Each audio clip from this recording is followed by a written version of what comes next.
Hola estimados suscriptores, sean bienvenidos al canal, esta vez para conocer 10 casuísticas sobre conocimientos pedagógicos para favorecer el desarrollo de la resolución de problemas de gestión de datos e incertidumbre. Número 71. El siguiente gráfico muestra la evolución de precios de un departamento de 80 metros cuadrados en dos ciudades P y Q. Para ello se establecen periodos de 5 años a partir de 2003. Y como pueden ver, ahí tienen el gráfico, en el eje vertical la cantidad en miles de soles y en el eje horizontal el tiempo en años. Respecto del gráfico anterior, ¿cuál de las siguientes tareas es de mayor demanda cognitiva? La demanda cognitiva de una tarea es el tipo y nivel de pensamiento requerido de los estudiantes para poder participar en la tarea y resolverla con éxito. Alternativa A. ¿Cuánto fue aproximadamente el precio del departamento de 80 metros cuadrados en el año 2010 en la ciudad P y en la ciudad Q? Identificamos el año 2010. Luego, a partir de ahí, trazamos una línea vertical que corte las gráficas. Luego, a partir de la intersección, trazamos una línea horizontal hacia el eje de la cantidad de miles de soles. Ahora identificamos aproximadamente cuánto es la cantidad en miles de soles. Para la ciudad Q aproximadamente es 42.000 soles. Para la ciudad P es aproximadamente 39.000 soles.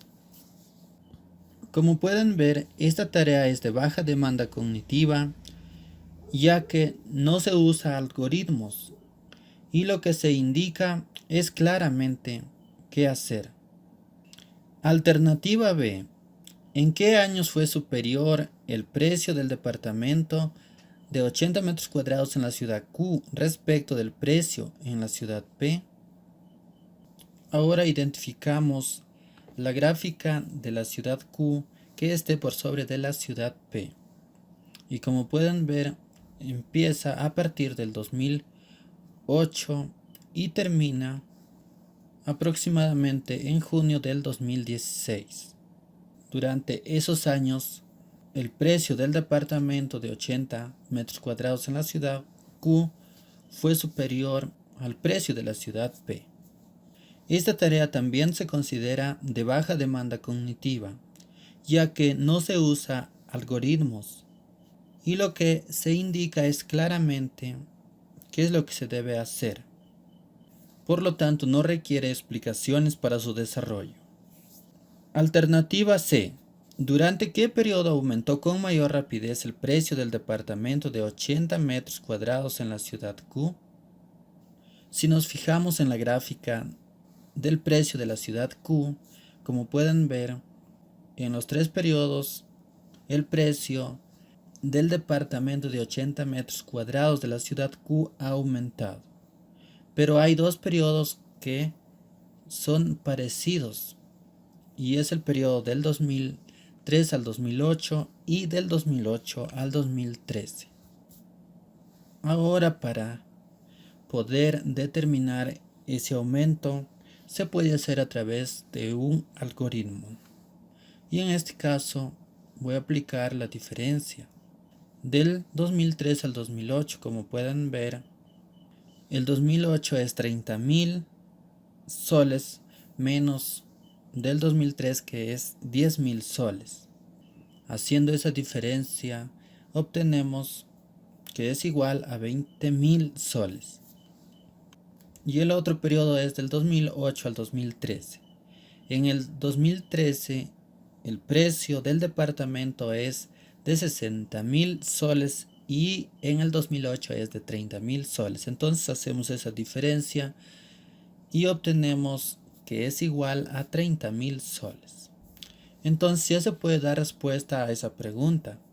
El periodo en el que el precio del departamento de 80 metros cuadrados en la ciudad Q fue del 2008 al 2013. Podemos concluir que esta tarea es de mayor demanda cognitiva porque, como pueden ver, se usa algoritmos, a pesar de que el esfuerzo es limitado. Existe una conexión implícita con la sustracción de números enteros. Por lo tanto, la tarea de mayor demanda cognitiva es la alternativa C. Número 72. Durante una reunión de docentes de matemática de una institución educativa, como parte de una lluvia de ideas para evaluar la comprensión de las medidas de tendencia central, uno de los participantes dijo, con respecto a la media aritmética, yo formularía las siguientes preguntas. ¿Cómo definirías la media aritmética? ¿Cómo explicarías el uso de la fórmula para calcular la media aritmética? ¿Y cuáles son las principales propiedades de la media aritmética?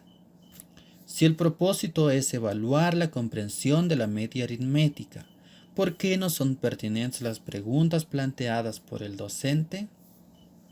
Lo que se plantea aquí es evaluar la comprensión de las medidas de tendencia central, específicamente la media aritmética. Entonces, ¿por qué no son pertinentes estas preguntas? Porque están enfocadas más sobre aspectos teóricos y lo que se debería hacer para evaluar la comprensión de la media aritmética es plantear algunas situaciones en la que el estudiante o los estudiantes puedan reconocer dichos conceptos. Vayamos a las alternativas. Alternativa A. Porque las preguntas debieron centrarse en reconocer el significado de esta medida en diversas situaciones y explorar a qué tipo de variables se puede aplicar o en qué casos la media o promedio pierde representatividad. Alternativa B, porque las preguntas sobre aspectos teóricos debieron complementarse con tareas de aplicación de la media que permitan al estudiante resolver correctamente situaciones como el cálculo de un promedio de notas, de tallas o de pesos, de manera que el docente pueda identificar si el estudiante logró o no el dominio del algoritmo. Alternativa C, porque solo menciona las principales propiedades cuando debió profundizar sobre cada una de ellas mediante preguntas como las siguientes. Si a cada valor de la variable se le suma un mismo número, ¿qué pasa con la media? O ¿a cuánto es igual la suma de las desviaciones de las puntuaciones de una distribución respecto a la media? En la alternativa A se nos dice que se deben plantear situaciones para reconocer conceptos. Se sabe que la media aritmética es el centro de una distribución. Solo es definible para variables cuantitativas y pierde representatividad cuando los datos están muy dispersos. En la alternativa B se nos dice que se deben plantear situaciones para hacer cálculos, es decir, aplicar un algoritmo. Situaciones para hallar el promedio de notas, de tallas y de pesos. En la alternativa C se plantea sumar un mismo número al valor de la variable y se nos pregunta qué pasa con la media. En este caso, si se le suma un mismo número, la media también aumentará. ¿A cuánto es igual la suma de las desviaciones de todas las puntuaciones de una distribución respecto de la media? Por propiedad, la suma de las desviaciones es igual a 0. Entonces la respuesta correcta es la alternativa A, porque propone plantear situaciones para reconocer conceptos. Y los estudiantes pueden reconocer el significado de la media en estas situaciones y además puedan decir a qué tipo de variable se puede aplicar. Entonces en estas situaciones ellos pueden reconocer que solamente es aplicable a variables cuantitativas y pierde representatividad cuando los datos de una distribución están muy dispersos. Número 73. Un docente tiene como propósito que los estudiantes comprendan la noción de desviación estándar.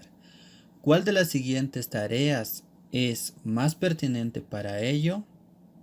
En la alternativa A se nos dice presentarles un caso en el que se han anotado los sueldos de los trabajadores de una empresa y su respectiva media y explicarles que para definir la desviación estándar es mejor empezar por la varianza, ya que la desviación estándar es la raíz cuadrada de la varianza. Entonces, en la alternativa A se nos dice que se debe presentar un caso particular con su respectiva media y luego aplicar algoritmos para calcular la varianza y enseguida calcular la desviación estándar. Alternativa B, pedirles que resuelvan un problema en el cual se brinda como datos las estaturas de los 5 jugadores de un equipo de básquet y se pregunta por la media de dichas estaturas y por el valor de la raíz cuadrada de la media de los cuadrados de las diferencias de cada estatura respecto de su media.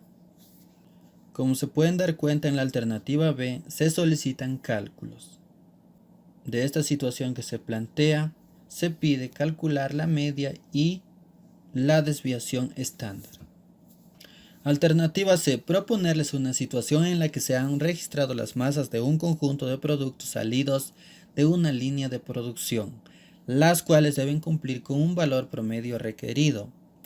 Luego, preguntarles por qué es necesario conocer la variabilidad de estas masas respecto de este valor. En la alternativa C se nos dice que se debe proponer una situación sobre el registro de las masas de un conjunto de productos salidos de una línea de producción, los cuales deben cumplir con un valor promedio requerido.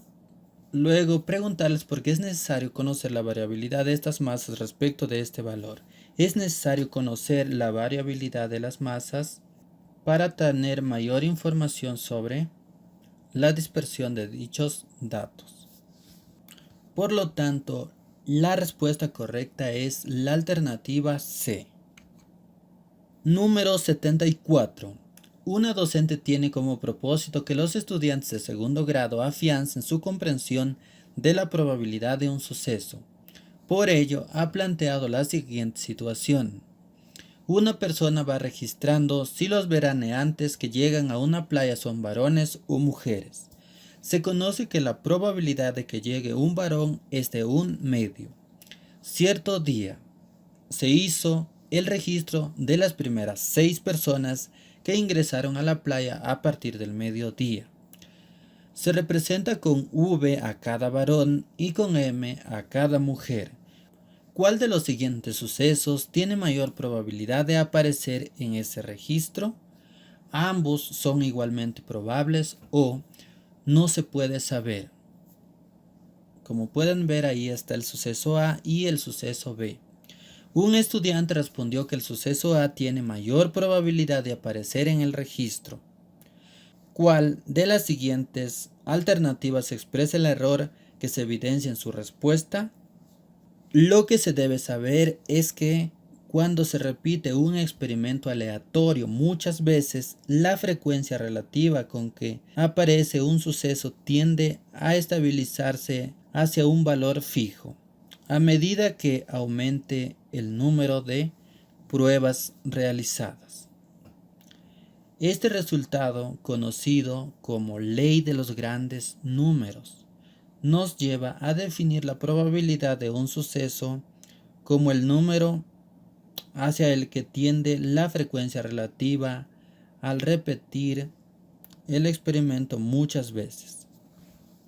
Aplicando este concepto en esta situación, como la persona va registrando a los veraneantes de hacer un experimento aleatorio muchas veces, y al hacer muchas veces, la cantidad de varones y mujeres va a ser muy similar.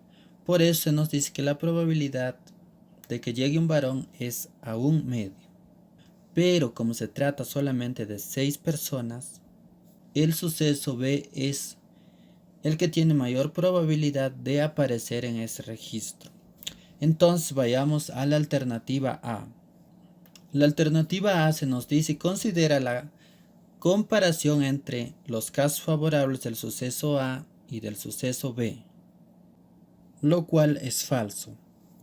La alternativa B se nos dice considera la aparente simplicidad del ordenamiento entre varones y mujeres que presenta el suceso A partir de su experiencia personal, lo cual también es falso. La alternativa C se nos dice considera que el suceso A tiene una composición de cantidades de varones y de mujeres similar a la de la población de veraneantes que llega a esa playa. Esta respuesta sí es correcta porque considera que el suceso A tiene una composición de cantidades de varones y de mujeres similar a la de la población de veraneantes. Número 75. La siguiente tabla muestra el estado nutricional de cierto conjunto de estudiantes. Tabla. Estado nutricional de los escolares del Cercado de Lima 2014 según sexo. Y como pueden ver, ahí está la tabla, con los respectivos datos. Con respecto a la información dada, se tiene que el conjunto de escolares que presenta obesidad representa el 24,2%, 200 escolares del total de escolares del Cercado de Lima. ¿Qué tipo de variable estadística corresponde al estado nutricional?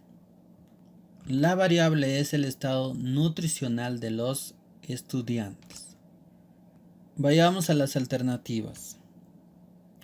La alternativa A se nos dice que la variable es cuantitativa discreta. Una variable cuantitativa es una variable numérica y específicamente una variable cuantitativa discreta es la que presenta valores aislados y habitualmente son números enteros.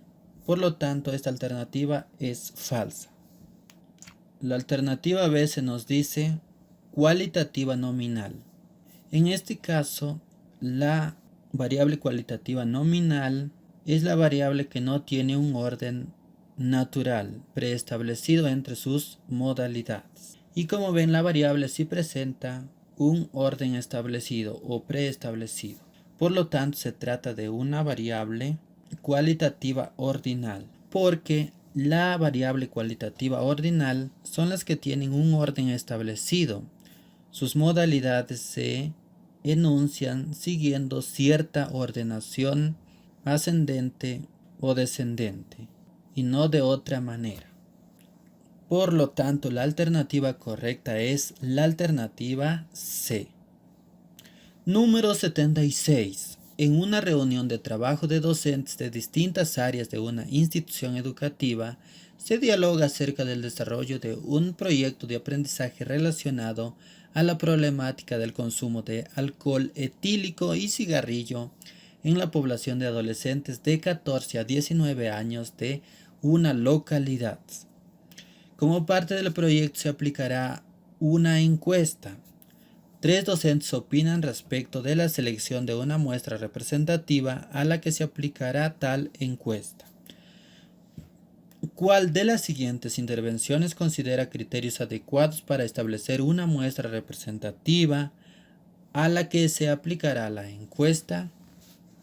Lo que se debe saber es que una muestra representativa, la cual se denomina técnicamente muestra aleatoria, es un subconjunto de cosas o individuos de una población y para ser representativa debe tener las mismas características de la población. Teniendo esto claro, vayamos a la alternativa A. La docente Mercedes dice: se debe establecer la cantidad de entrevistados con sentido proporcional a la población según algunas características, por ejemplo, edad, sexo, nivel de instrucción, etc. Alternativa B. La docente Milagros dice: se debe poner especial cuidado en incorporar directamente datos de los adolescentes que gran parte de su tiempo pasan en las calles porque ellos podrían asumir sus prácticas de consumo como costumbres. Y el docente Pedro dice, se debe priorizar la aplicación de la encuesta a los adolescentes de aquellos lugares que tienen mejor disposición a contestarla. Así se puede garantizar la cantidad requerida de datos acorde al tamaño de muestra técnicamente recomendado. Como se pueden dar cuenta, la docente Milagros y el docente Pedro solamente consideran cada uno una característica de la población. Entonces no cumpliría con una muestra representativa. Por lo tanto, la respuesta correcta es la alternativa A, porque la docente Mercedes considera varias características de la población. Número 77. Como parte de un estudio realizado a 100 estudiantes, se obtuvo que la media de sus edades es 21 años y su desviación estándar es 2 años. En relación con esta información, ¿cuál de las siguientes afirmaciones es válida? Lo que se debe saber es que la desviación típica, conocida también como desviación estándar o desvío típico, está representada por la letra griega minúscula sigma o la letra latina S, asimismo por las siglas SD, que significa Standard Deviation. Es una medida que se utiliza para cuantificar la variación o dispersión de un conjunto de datos numéricos. Ahora vayamos a la alternativa A. Se nos dice las edades de los estudiantes se alejan de 21 años en un valor promedio de 2 años. La alternativa B se nos dice en el grupo de 100 estudiantes la edad mínima es 19 años y la edad máxima es 23 años. La alternativa C se nos dice al sumar las diferencias de cada uno de los 100 datos con respecto de la media se obtiene 0.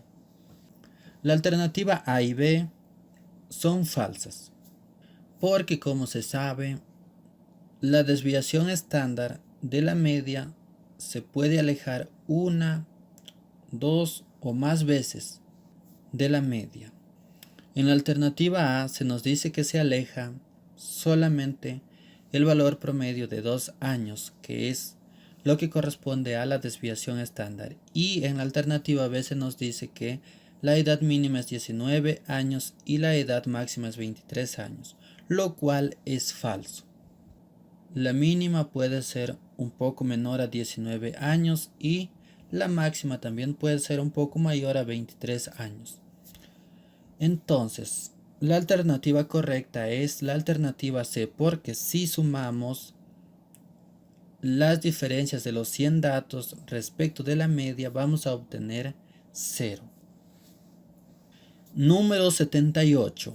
Un docente solicitó ejemplos sobre situaciones que involucran el cálculo de la probabilidad de sucesos dependientes.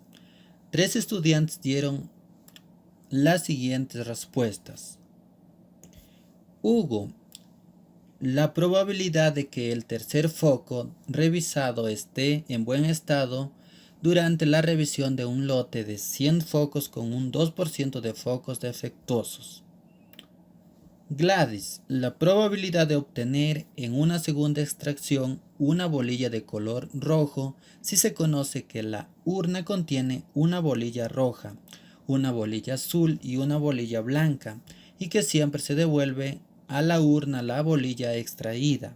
Fernando, la probabilidad de obtener cara en el tercer lanzamiento consecutivo de una moneda si se conoce que en el primer lanzamiento se obtuvo cara y en el segundo lanzamiento se obtuvo sello. ¿Quién propuso un ejemplo correcto? Lo que tenemos que saber es que si dos eventos son dependientes, si el resultado del primer evento afecta al resultado del segundo evento, así la probabilidad es cambiada. Aplicando este concepto a los ejemplos de Hugo, Gladys y Fernando, en el ejemplo de Hugo, como ven, se trata de una extracción sin reposición. En el ejemplo de Glad se trata de una extracción con reposición y en el ejemplo de Fernando también se trata de un evento con reposición porque siempre va a permanecer cara y sello de la moneda para cada lanzamiento. Por lo tanto, la alternativa correcta es la alternativa A, porque se trata de una extracción sin reposición. Número 79. En una de sus caras, 4 tarjetas de las mismas características presentan un único número que puede ser 1, 2, 3 o 4. Todas ellas se colocan indistintamente sobre una mesa, de modo que no se observe su respectivo número. Una a una, Úrsula levanta 3 tarjetas y observa el número que presentan. ¿Cuál es la probabilidad de que los números observados aparezcan en orden decreciente? Entonces vayamos a hacer la solución. Aquí se nos pide por la probabilidad de que los números observados aparezcan en orden decreciente. Entonces vamos a aplicar la regla de Laplace, la cual se nos dice que la probabilidad de un suceso A es igual al número de casos favorables sobre el número de resultados posibles.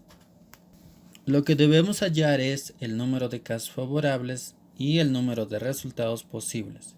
En primer lugar vamos a calcular el número de resultados posibles aplicando permutaciones. En este caso las permutaciones de n en n tomados de un conjunto de m elementos, lo cual es igual al factorial de m sobre el factorial de m menos n. En este caso m es igual a 4 y n es igual a 3. Entonces, reemplazando esos datos en la fórmula tenemos las permutaciones de 4 elementos tomados de 3 en 3 y eso es igual al factorial de 4 sobre el factorial de 4 menos 3 y eso va a ser igual a 4 factorial sobre 1 factorial. Factorial de 1 es igual a 1. Entonces solamente calculamos el factorial de 4 que es igual a 4 por 3 por 2 por 1. Realizando esas multiplicaciones se nos da igual a 24. Ya tenemos entonces el total de resultados posibles. Y lo podemos hallar todas las permutaciones en la siguiente tabla. De esta manera. Es una tabla de 6 por 4. Se nos da igual a 24 permutaciones. Ahora vamos a calcular el total de casos favorables.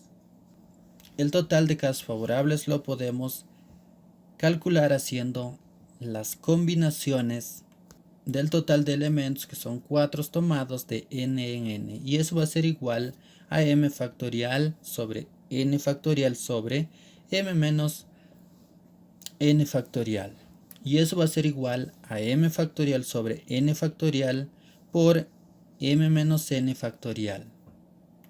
M es igual a 4, n es igual a 3.